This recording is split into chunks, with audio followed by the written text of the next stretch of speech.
By popular demand, this is The Boyfriend's Guide to Downton Abbey, Season 2, Part 1. When I first started watching the show in Season 1, I felt like I was missing out on half of what was going on because of all of the subtle, non-verbal communication. Hell, I didn't even realize there was a thing going on between Anna and Mr. Bates until the very last episode. But that's why we watch the show, to learn other modes of communication. Anyway, the war is on, shit's blowing up everywhere, and it's the best thing ever to happen to this show. Pretty boy Matthew's got dirt all over his nice clothes, and it's almost as if life at Downton was another world. And that's pretty much the overarching theme of this season. The slow pace and suffocating pretension of Season 1 finally begins to make sense when contrasted with everything that happens this time around. It's almost like they did that on purpose. Back at Downton, Lord Robert is acting as something called Lord Lieutenant, which I would feel much more comfortable calling Lord Lieutenant because I'm just not very well versed in the Queen's crumpet speak. Oh, and there's a new maid named Ethel filling the place formerly occupied by Gwen. She's got a little bit of an I don't give a f attitude, which at times is refreshing, but at other times comes off as an annoying air of entitlement. I'm just saying. Carson is all concerned about keeping up appearances to, quote, show the Germans they will not beat us in the end. Bottom spanking jokes aside, the sentiment echoes the familiar don't worry, keep shopping or the terrorists win message that you might remember from real life post 9/11. Matthew writes home about how he's engaged to be married to a Ms. Lavinia Swire, and everyone's like, damn, we hoped he and Mary would work things out. And that is the core conflict of this season. Then there are some other side stories like how Lady Sybil wants to help out by learning how to cook and be a nurse, and then there's the continuing love story between Mr. Bates and Anna. See, Mr. Bates proposes to Anna, then we find out that Mr. Bates has a wife, and it turns out they've been separated for some time, but she's back to blackmail him into getting back together with her, or she'll go to the papers and tell him about how Mary slept with the dead Turkish dude Mr. Pamuk in Season 1.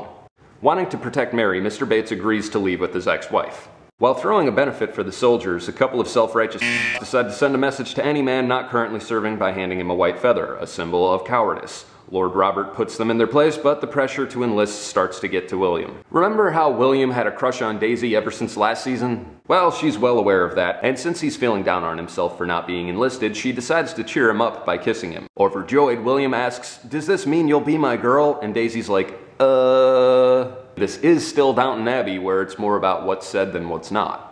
Meanwhile, on the front lines, when Matthew and Thomas meet up again, Thomas asks if he could get her transferred back to the hospital at Downton. Matthew informs him that he'd have to be injured to be sent home, and true to his self-serving snake-in-the-grass nature, he intentionally gets himself shot in the hand. You know, taking one for the self. Episode 2. William has been called up for service, and Thomas has been sent home.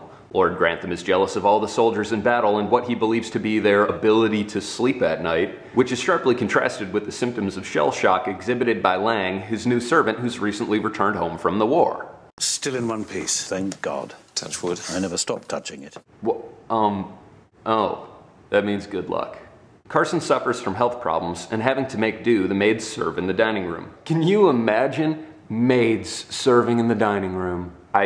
I can't even. Mary begins seeing this guy, Sir Richard Carlisle, and when a young lieutenant with gas blindness is checked into Downton, Thomas seems to make the first meaningful connection with another human being that we've ever seen out of his character.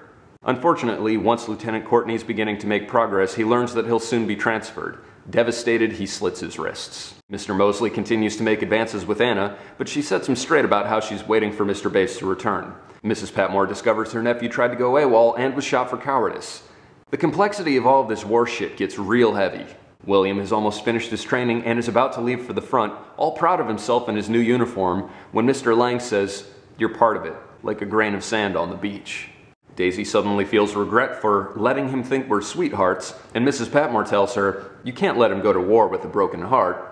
With so many more injured men returning home from the front, the ladies of the house more or less decide that the main house will be turned into a convalescent home to handle the overflow.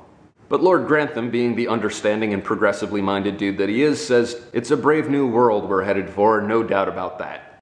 Episode 3. Branson's number is called up for the draft, but as a Northern Irishman, he states that he'd rather opt out as a conscientious objector.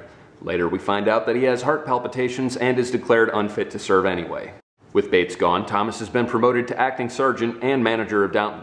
Ethel has a thing for one of the wounded officers, and Mary learns that Mr. Bates is working in a pub in a nearby town. After going to pieces in front of the guests, Lang has to be let go, but is given a generous severance pay. And the episode ends with Lord Grantham reiterating the theme of the season, "The world was in a dream before the war." The world here being limited by his experience from within Downton's walls. Episode 4. Branson asks Sybil to run away with him, but that doesn't really go through. Daisy lets slip that Mr. Bates is working in a pub, and Carson hasn't even been made aware. Working in a public house? Oh my god. Pub is short for public house. Dear Reddit, today I learned... Then Matthew and William go missing, possibly wounded. Mr. Mosley almost becomes Lord Grantham's assistant since Lang has been let go, Mr. Bates is still gone, and Matthew is still away at war. Mrs. Hughes catches Ethel in bed with that officer, Mr. Mustache What's-His-Name. Lord Grantham talks Bates into coming back, and Mr. Mosley is let down because he won't be able to be his valet. Lady Grantham discovers that her servants have been running a soup kitchen for the poor and wounded, and decides that she'll help out as well. Then William and Matthew show up in good health and everyone's happy. But Ethel reveals that she's pregnant with Officer Mustache Guy's child. What happens next? I'll have that covered next time around in The Boyfriend's Guide to Downton Abbey Season 2, Part 2.